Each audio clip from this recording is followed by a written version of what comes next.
Hey everyone at Calvary Church, my name's Adam Shepsky, and I'm really excited to be with you April 24th and 25th. And then right now over camera, just share a little bit of my story and share a little bit about what the Lord has called my wife and I and our team to do.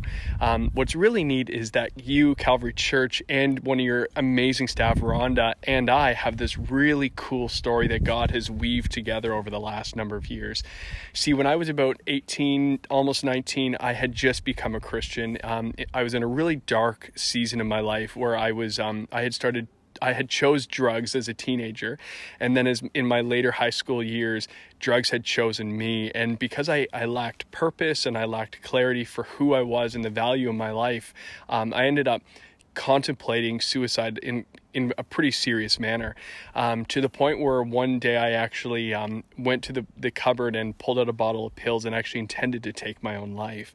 But what had happened is that a Christian in my school had started to share Jesus with me and had mobilized people around her to start praying for me. And it was actually a friend of hers who first shared the gospel with me. And so as I had the bottle of pills in my hands, I started remembering all these conversations I had with them, and I decided it was either going to be suicide or I was going to give my life to Jesus. So I called up my friend. We went out for coffee to Tim Hortons in Listowel, and I ended up giving my life to Jesus. A couple months after that, I ended up in an interview to work at a camp, Silver Lake Camp up in Kinloss, and I ended up meeting Rhonda and a bunch of people in that area, in St. Jacobs area, and I met at your church where I was interviewed. I met Rhonda, and then Silver Lake and her mentorship actually played a significant role in my life, in the very kind of foundation of my Christian walk. It modeled for me family, ministry, mission, relationship. It modeled for me the kingdom in so many ways. It was absolutely incredible. And so I just think that's neat how now years later, we have an opportunity to partner in a really cool way.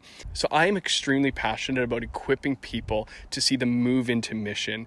So over the last 3 years, Melissa and I and our team, we've actually developed a ministry that's now known as Disciple a City. And as of January 1st of this year, Disciple a City has become its own ministry team and thing. So Disciple a City actually exists to equip people with simple tools that actually train believers how to share the gospel to make a disciple who can make a new disciple. It actually incorporates two things. The first being simple tools that are biblical and reproducible, and the second thing is the power of God activated through spiritual gifts. So we've developed a team and a culture that actually helps people grow in their identity, understand that God has empowered them by His Spirit, and then have simple tools that they can train anyone to share the gospel any place they go. This ministry isn't program driven, it's person driven.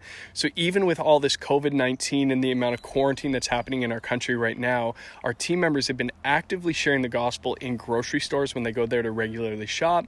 They've been praying for people over the phone. They've actually been seeing God do healing miracles just over the phone or doing like Zoom calls and stuff like that. They've understood who they are and whose they are, and because of that, they've been propelled into mission to actually win people who are far from God and brought them back to God through the body and blood of Jesus. See, Jesus says in Luke 10:2 that the harvest is plentiful, but the workers are few. So pray to the Lord of the harvest to send more workers, more laborers into the harvest.